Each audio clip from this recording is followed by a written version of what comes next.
I finally figured it out. I figured it out. I think it took me like 10, 12 games. I've figured it out. I figured out what Sergio Conceição ball is. And do you know what it is? Basically, when the game becomes end to end with zero control from both teams, that's when you see Sergio Conceição ball. It's chaotic. I mean, counter-attack, which is then countered by a counter-attack. Like, listen, Milan too, Fiorentina too. The one thing we can all agree on, that game was entertaining. That game was worthy of 4 goals. That game could have been 3-3, 4-4. Milan could have won 5-4. Fiorentina could have won 6-5. I feel like it was a game of goalkeepers. David De Gea, rolling back the years, probably to that performance that he had against Arsenal. I think it was in the FA Cup for Manchester United. Hey, David De Gea, this is a dude that was out of work for a whole season. Like, surplus to requirements, free agent. Nobody wanted him. Fiorentina took a gamble, and they're probably looking at him and telling themselves, we will never ever in the history of the club come across a hidden gem, an unwanted gem. He's been amazing for them. Maignan, hey, I've criticized him a fair share this season, and I feel like so many other Milan fans have sat down and gotten onto Maignan. Maignan today, he stepped up to the occasion when his team needed him most. As the last line of defense, he prevented goals. Moise, Moise might actually be one of the hottest property players in the Serie A. I believe he's got like is it 50 or 80? I can't remember. One of those 50 or 80 million pound release clause.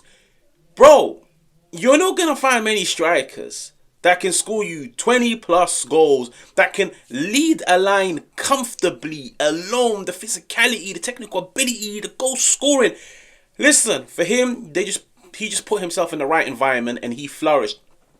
He's having a monster season. But Milan, oh my lord, I need to calm down. Milan, I have to start with this. I'll be so honest with you guys. Yunus Musa. You see, when it comes to managers, yeah, managers will make mistakes. Trust me. Big, small, medium-sized mistakes. Mistakes that cost them games. Mistakes that cost them Champions League qualification. Mistakes that can cost them finals. The best of managers, they learn from their mistakes. And they're like, listen, I hold myself accountable. I made a mistake, but I learned from it and I won't do it again. Sergio Conceição has done so much wrong in a very short period of time at Milan. But there are some things that he continues to do wrong every single week.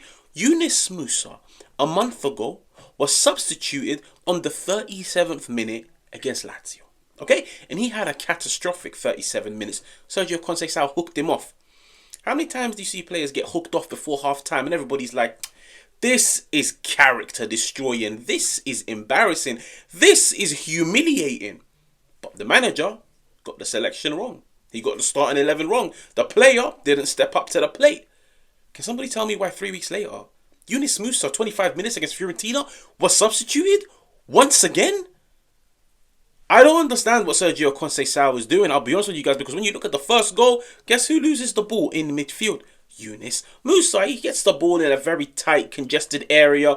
He gets his feet muddled up. He loses the ball. And this isn't the first and this isn't the last time that we see Yunus Musa make this mistake. And I actually sympathize with the dude because he doesn't go knocking on the door and says, you must start me. It's all Sergio Conceição. And listen, Sergio Conceição's time at Milan, it will be decided on his decisions, on his tactics, on his starting 11, on his in-game management.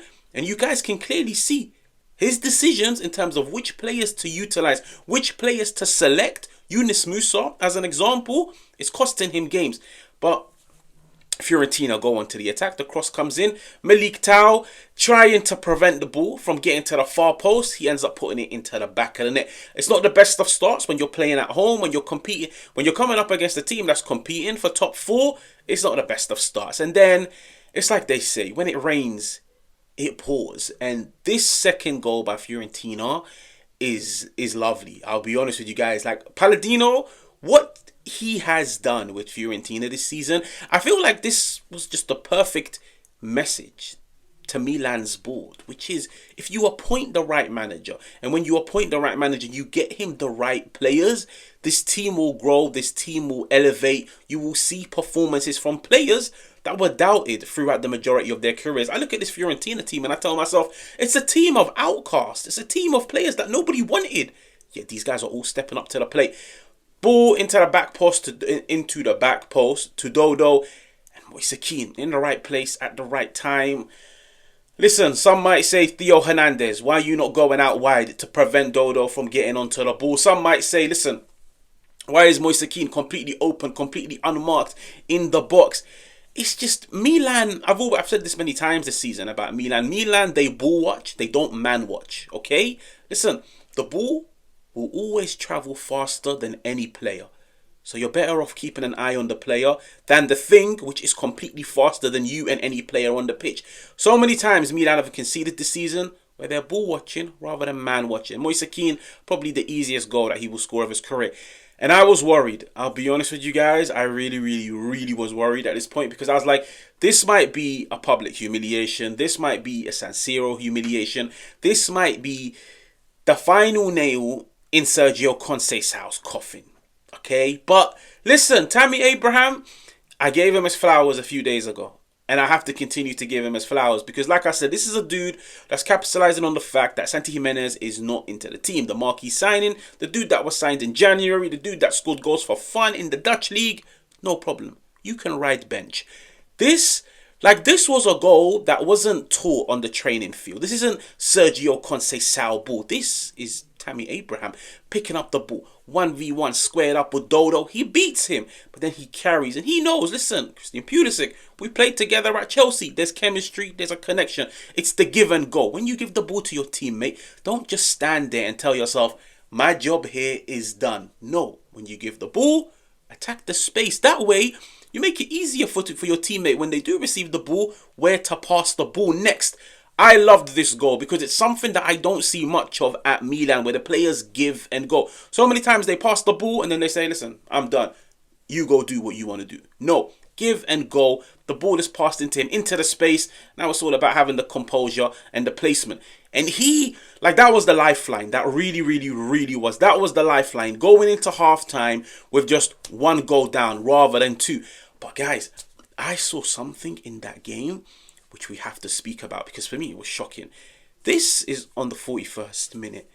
Milan are on the back foot. Milan are facing pressure from Fiorentina. Fiorentina are trying to mount an attack.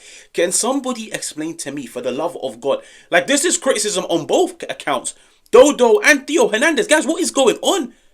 It's not as if play had stopped. If play had stopped, I don't care. Go headbutt the player. Go do what you want. Your team is defending. The opposition are trying to score. And the only thing on your mind is to argue with the opposition. Guys, they're attacking down the right-hand side, which is Thiaw Hernandez's left-hand side. And he is just watching his team defend. And the priority in his mind, the number one thing on his head is to go argue with you. I'll be real. Listen, this might sound crazy. For me, I wouldn't pay the dude. I wouldn't pay the dude for this week. I wouldn't. I feel like Thiaw Hernandez, he had a good performance going forward. You could probably make a case he should have scored. No. You play to the whistle.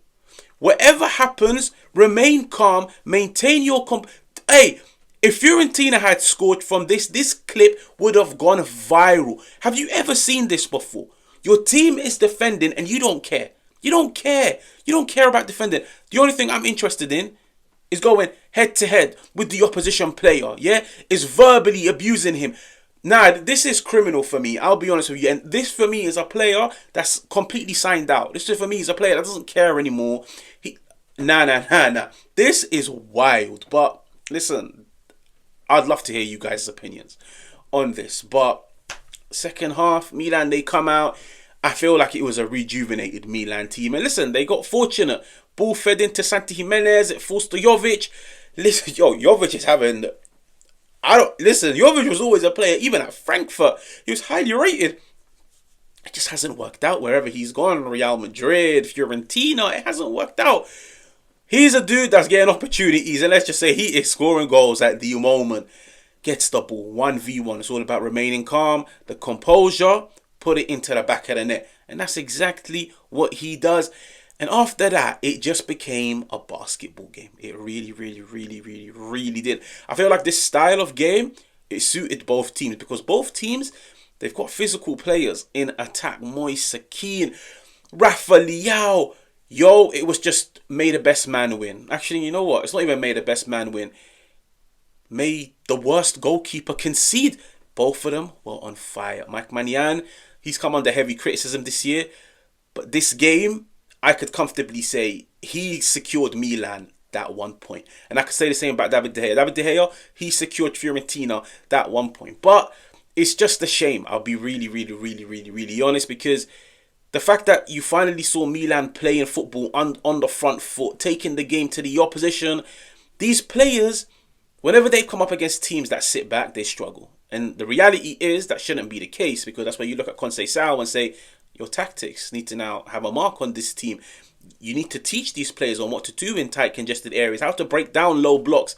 Milan only really looked good when the game became stretched, when the game became opened.